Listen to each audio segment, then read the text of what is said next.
Hello sir. చెప్పరా ప్రియశిష్యుడా. Sir leave కావాలి sir. లీవా? ఎందుకా సార్? Fever sir. ఎట్నే చెప్పాను నేను కూడా మా వాళ్ళకి. ఎట్టి చెప్పాను అమ్మంటే ఇప్పుడు మీకు పాఠాలు చెప్పుకుంటా ఉండేది.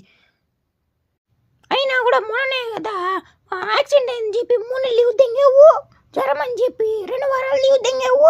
మొన్న కాళ్ళు నొప్పి అని చెప్పి 1 వారం లీవ్ తెంగావు. ఏమొచ్చింది నీకు? నా మొట్ట వచ్చిందా?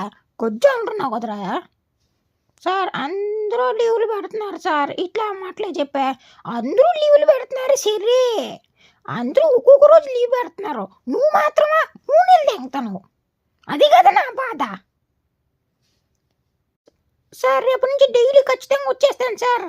అంటే అప్పుడు దాకా కాలేజ్ ఎక్కడ తెంగేస్తావు ఈరోజంతా ఇంకా.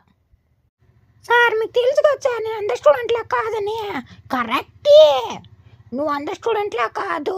నువ్వు మంచోడివి. నీకు సిగరెట్ అంటే తెలీదు. ముందు